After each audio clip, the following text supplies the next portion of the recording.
안녕하십니까, 한국남자입니다. 오늘은 북미의 자동차 생활에 번호판 이야기를 좀 해드리려고 합니다. 일단 각 나라별로 정말 번호판이 사이즈도 다 다르고 어떤 내용도 다 다르고요. 그리고 사용하는 문자 이런 것도 다 다르죠. 여기 북미 같은 경우는 단지 두 나라가 있지만 그 두 나라 안에 있는 각 주마다 번호판 내용도 완전히 다르고 번호판에 어떤 의미가 담겨져 있는지 이런 것들도 주마다 다를 수도 있고요. 그러니까 여러 가지 뜻을 가지고 있어요. 특히 이 번호판이라 하면은 그냥 차 넘버를 보여주기 위한 개념도 있지만 실제 전반적으로 번호판을 통해서 이 번호판은 어떤 주에서 어떻게 어떤 의미를 담아서 만들어낸 번호판이다라는 특색이라고 하죠. 각 주마다의 특색이 담겨져 있어서 과연 북미에서 사용되고 있는 이 번호판은 어떤 모습으로 어떤 내용을 담아서 어떻게 발급이 되는지 여러모로 한번 알아보도록 하겠습니다. 첫 번째로 번호판 발급에 대해서 말씀을 드릴게요. 한국 같은 경우는 일단 차가 나오면 임시 번호판 상태고, 그리고 차 소유주가 차를 인도하는 날 차 등록사업소나 구청 이런 데 가서 등록세 취득세를 납부하고 차 번호판을 발급받아서 부착을 하게 되죠. 근데 이 북미 같은 경우는 주마다 약간 그 세밀한 부분의 차이는 있지만 크게 보면 두 가지의 경우가 있어요. 그러니까 제가 사는 이곳은 차를 사는 그 장소에서 보험을 가입하게 되면 그 보험의 가입 의미가 차를 실질적으로 레지스터하는 개념에 들어가거든요. 그래서 보험을 가입할 때 바로 그 보험 영업사원이 번호판 발급을 해줍니다. 근데 지금 제가 있는 곳은 자동차 보험을 한 군데서만 관리를 해요. ICBC라는 곳인데 준 공무원처럼 일하는 곳이죠. 그러다 보니까 일반 자동차 보험도 관리할 뿐더러 그러니까 차 등록도 관여를 하고, 그리고 나중에 차가 사고 났을 때 보험 처리하는 부분도 다 관여를 합니다. 그래서 그 회사가 단 한 군데인데, 그러다 보니까 차를 사는 그날 그 장소에서 보험회사 직원이 방문을 해서 차 등록하고 보험 가입까지 일사천리로 바로 거의 한 10분 안에 이렇게 마치게 돼요. 그러면 바로 번호판 발급을 받아서 부착을 할 수가 있습니다. 그래서 번호판을 바로 발급받는 경우가 있고, 두 번째는 한국과 마찬가지로 일단 임시 번호판 상태로 있다가 그 주에 공무원이나 아니면 시청이나 여러 가지 그 자동차 등록을 관할하는 곳에서 우편이나 아니면 방문을 통해서 추후에 오리지널 번호판을 다시 받게 돼 있어요. 그래서 바로 번호판을 받냐, 아니면 처음에 임시 번호판 형태로 운행을 하다가 나중에 오리지널 번호판을 받냐, 이 두 가지의 발급의 차이가 있다고 보시면 됩니다. 그러니까 미국은 이렇다, 캐나다는 이렇다, 이런 부분을 정확히 말씀드릴 부분은 없어요. 왜냐하면 주마다 너무나 다른 법이 있기 때문에. 그래서 크게 이 두 가지로 나눠져 있다고 보시면 됩니다. 그럼 두 번째, 크기는 미국하고 캐나다하고 사이즈가 똑같아요. 그래서 차가 어떤 상태로 오든지 어떤 번호판 플레이트가 부착이 되어 있든지 모든 주의 번호판은 사이즈가 정확히 맞습니다. 특히 볼트의 위치는 정확히 맞기 때문에 다른 데로 이사를 가면 번호판을 바꿔야 되는데 그럴 경우에도 크게 걱정을 안 하셔도 되는 부분이에요. 사이즈는 기존에 우리 한국의 9 번호판 있죠. 그 가로 세로 사이즈보다 약간 작습니다. 제가 예전에 그 한국에서 그 플레이트 프레임 좀 이쁜 게 있어서 몇 개를 가져와서 캐나다에서 사용을 하려고 부착을 하다가 보니까 번호판이 쑥 가운데로 그냥 지나가더라고요. 확실히 가로 세로 한 3, 4cm 정도 작은 것 같아요. 그래서 좀 한국 예전에 9 번호판보단 작은 사이즈다라고 보시면 됩니다. 자, 그리고 크기가 지금 한국은 두 가지 크기가 있잖아요. 9 번호판을 사용하기도 하고 유럽형 번호판을 사용하기도 하는데, 근데 이것도 그 유럽형 번호판을 좋아하는 사람들이 꽤 돼요. 그리고 또 여기는 유럽 이민자들이 많기 때문에 그 유럽의 번호판을 잊질 못해서 오리지널 이 북미 번호판에 그 유럽 번호판을 아래 위로 붙이고 다니는 친구들이 심심치 않게 볼 수 있어요. 그런 것을 봤을 때 이 북미에도 좀 번호판 형태를 가로 세로 비율을 좀 더 길쭉하게 보이게 유럽형 번호판을 해보는 건 어떨까 생각이 들고, 왜 그런 생각을 하게 되면 특히 유럽 차를 살 때는 번호판 그 사이즈 때문에 범퍼 모양이, 특히 뒷범퍼 모양이 상당히 많이 다른 부분이 생길 수가 있거든요. 근데 기본적인 모양 자체가 그 유럽에서 제작되는 차들은 유럽 중심으로 나오기 때문에 북미형은 뭔가 좀 처음 차를 언베일할 때 볼 수 있는 그런 모양보다 약간은 좀 달라 보여서 좀 약간 이질감이 나타날 때가 있어요. 예를 들어서 벤츠 C클래스 쿠페라든가 i8 이런 뒷번호판 보면 아답터 같은 걸 하나 더 떼잖아요. 상당히 모양이 깔끔하지 않아 보이는 경향이 있어서 저도 이제 가끔은 그 유럽형 번호판, 그 길쭉한 한국 번호판을 볼 때 약간 부러운 면이 없지 않아 있긴 하네요. 제 개인적인 생각이었습니다. 세 번째는 이제 그 안에 번호판의 모양이겠죠. 번호판의 모양은 주마다 다 다르게 되어 있고, 그 주를 표시하는 글씨와 그리고 이 주는 어떤 주다, 어떤 캐치프레이즈 같은 경우인데, 예를 들면 플로리다는 선샤인 스테이트 이렇게 써 있는 경우도 있고, 그리고 뭐 뉴욕 같은 경우는 엠파이어 스테이트 뭐 이런 식으로 나름대로 그 주를 표현할 수 있는 그런 캐치프레이즈를 기본 번호판에는 그 문구가 거의 다 새겨져 있어요. 그리고 뭐 하와이 같은 데는 알로하 스테이트 뭐 이런 식으로. 그리고 약간 그 문자는 돌출각입니다. 그러니까 평면에 글자를 입힌 게 아니라 이렇게 손으로 만져보면 대부분의 번호판들이 그 문자나 숫자는 이렇게 돌출되게 양각이 새겨져 있어요. 약간은 글자 자체는 입체적으로 보일 수 있고, 물론 야광으로 보이는 것도 있는데 대부분 야광 처리는 안 하더라고요. 좀 멀리서도 약간 더 잘 보이게 하려고 하는 그 시도가 있지 않았나라는 생각이 들고요. 그리고 숫자뿐만 아니라 알파벳하고 숫자를 같이 겸용해서 많이 사용합니다. 한국은 한글하고 숫자하고 겸용해서 사용을 하죠. 아무래도 차량 대수가 많다 보니까 그렇게 여러 가지 이제 섞어서 순차적으로 만들어진 번호판을 발급을 해서 부착을 하게 되더라고요.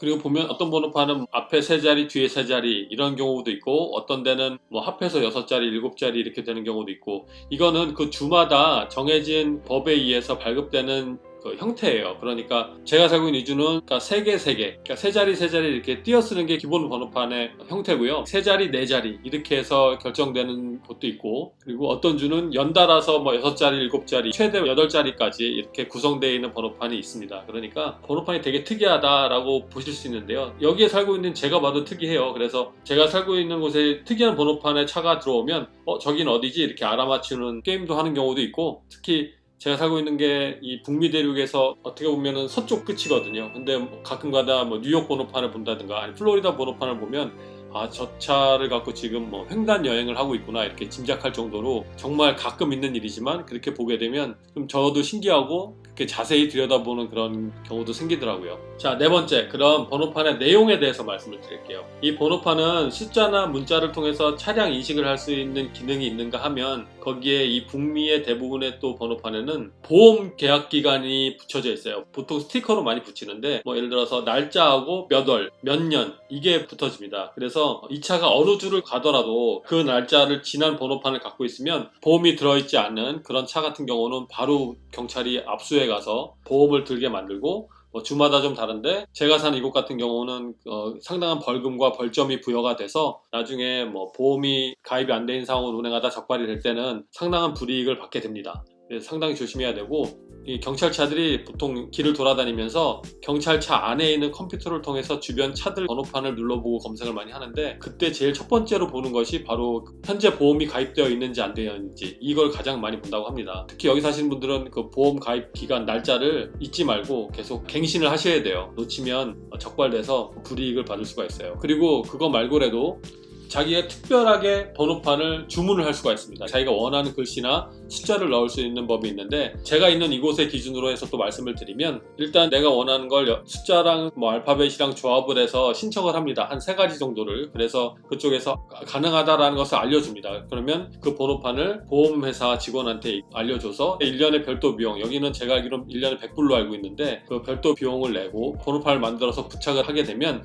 나만이 갖고 있는 번호판을 가질 수가 있어요. 보통 그 번호판에는 가족 이름이라든가 자기 이름, 아니면 내가 좋아하는 사물, 좋아하는 차, 뭐 아니면 지금 갖고 있는 차의 뭐 숫자, 예를 들어서 포르쉐 911이면 911로 되는 번호판이 상당히 많아요. 그리고 예를 들어 포르쉐 911 안에도 뭐 964도 있고 993도 있고 991도 있고 뭐 이렇잖아요. 코드명을 붙이는 경우도 상당히 많이 있고요. 그래서 거의 대부분의 주에서 개별적으로 번호판을 만들 수 있는 규정을 갖고 있어서, 물론 추가적인 비용이 들지만 누구나 원하면 자기만의 번호판을 만들 수 있습니다. 여기도 예를 들어서 번호판 숫자가 너무 쉽거나 너무 특이한 번호판을 사용한다거나 했을 때 경찰한테 쉽게 눈에 띄어서 언제나 검색 대상에 오른다 이런 얘기도 있어요. 뭐 그런 부분은 자기가 잘못한 게 없으면 크게 문제되는 건 아니니까, 그죠? 네, 이런 부분이 지금 현재 한국에는 없는 부분인데, 제 개인적인 생각에는 한국에도 이 내용을 추가 도입을 해도 글쎄요, 크게 뭐 문제되는 부분이 없지 않을까라는 생각이 드는데, 뭐 개인적인 생각이긴 하지만 이런 제도는 좀 더 다양성과 개인 취향을 존중해주는 의미로 한국도 곧 적용을 해서 사용을 했으면 좋겠다는 생각을 해봅니다. 그리고 5번째, 특별 번호판이 있어요. 그러니까 그 주에서 발급하는 번호판 이외라도 어떤 특별 공무원이 사용하는 번호판이라든가 아니면 외교관이 사용하는 번호판, 때로는 어떤 행사나 뭐 예를 들어서 전에 김연아가 금메달 땄던 2010년도 밴쿠버 동계올림픽 할 때도 올림픽의 지원금을 충당하기 위해서 도네이션 번호판이라고 해서 약간 올림픽 문양의 번호판을 만들어서 그 번호판을 사는 사람한테는 더 내서 그 번호판을 판매한 적도 있었거든요. 그래서 성금을 모으는 이런 기능도 번호판을 통해서 하고도 있습니다. 이렇게 생각하다 보면 한 줄에도 그 주 안에서도 여러 가지 번호판이 있을 수 있잖아요. 네, 맞아요. 그렇기 때문에 같은 주에 나오는 번호판도 저건 뭐지? 처음 보는 번호판인데 다가가서 보면 제가 사는 동네 번호판인 거예요. 관심 없으면 잘 모르지만 관심 갖고 이렇게 보다 보면 이런 번호판도 있구나 이렇게 느낄 때도 있습니다. 자, 그리고 이제 마지막으로 6번째 관리면인데요. 제가 관리라고 했지만 이 관리는 다른 게 아니라 이제 여기도 최근에는 자동차 번호를 인식해서 교통 위반을 적발한다거나 아니면 그 차의 어떤 행적을 조사한다거나 이런 것들이 많이 발달이 됐어요. 한국보다는 상당히 늦어요. 예를 들면 지금 속도 위반하는 차를 적발할 수 있는 카메라를 최근에 설치해서 운영을 시작한 지 얼마 되지 않았어요. 미국 같은 경우는. 한국은 이미 10년, 15년 전부터 시행을 했죠. 그렇기 때문에 그런 어떤 기술적인 부분들은 확실히 한국보다 많이 여기가 늦어요. 기술적인 부분뿐만 아니라 여러모로 늦은 게 많습니다. 제가 다시 말씀드리지만 한국은 충분히 선진국이에요. 특히 나와서 살아보면 100% 느낄 수 있습니다. 아무튼 이건 여담이었고, 그렇게 이제 적발되는 경우가 많다 보니까 여기도 예전에 제 한국에서 하든지 그대로 지금 10년 후에 하고 있어요. 예를 들면 번호판에 커버를 붙인다던가 번호판을 전동식으로 이렇게 범퍼 밑으로 잠시 빨려 들어가게 하는 그런 기계를 부착해서 순간 번호판을 없앴다가 다시 튀어나오게 해서 번호판이 찍히는 것을 방지한다거나 이런 것들이 최근 그 젊은 사람들 중심으로 좀 사용되고 있는 편입니다. 그렇기 때문에 어떻게 보면 저는 어떻게 과거로 회귀하는 듯한 느낌도 드는데 이런 부분이 참 재밌는 현상이라고 저는 보여요. 그리고 번호판에 어떤 필름을 입힌다거나 아니면 투명 커버를 했는데 카메라의 불빛으로 반사가 잘 안 되는, 그래서 번호의 숫자가 잘 안 보이는 그런 커버도 많이 하고요. 근데 그거 불법입니다. 만약에 운 나쁘게 그게 걸리게 되면 여기서도 아주 많은 벌금과 벌점을 받게 돼요. 그래서 절대 권장하는 사안은 아니고, 이쪽 같은 경우는 뒷번호판을 되게 클리어하게 해야 됩니다. 번호판의 어떤 선택이나 들어가는 내용 이런 것들은 되게 자유롭게 존중을 해주는데, 일단 나온 번호판에는 거기에 붙일 수 있는 것 이외에는 어느 것도 부착하면 안 돼요. 왜냐면 유관 식별이 쉽지 않기 때문에 번호판이 약간이라도 훼손되거나 식별이 잘 안 된다 그러면 또 바로 또 경찰한테 잡히죠. 그러면 그것도 또 벌금과 벌점을 받게 되고요. 자, 아무튼 오늘은 북미, 미국, 캐나다의 자동차 번호판의 말씀을 드려봤어요. 영화나 아니면 직접 와보신 분들 이렇게 번호판을 보게 되면 정말 다양하고 각양각색의 번호판이 있다는 걸 보실 수 있을 거고, 여기 사는 저 또한 새로운 번호판을 볼 때마다 되게 흥미롭게 보고 있는데 사회적인 약속도 다 포함이 되어 있는 번호판이에요. 그래서 그렇다고 해서 여기 번호판이 다 이쁘고 멋있어 보인다 이런 건 아니기 때문에 그냥 이런 것도 있다 이 정도만 보시면 될 것 같고요. 저는 사실 한국에 나오는 그 유럽형 번호판 상당히 깔끔하고 좋아 보이더라고요. 그래서 이쪽에도 빨리 도입이 됐으면 좋겠다라는 마음을 좀 담아봤습니다. 오늘도 영상을 봐주셔서 감사드리고요. 다음에 또 좋은 영상으로 찾아뵙겠습니다. 고맙습니다.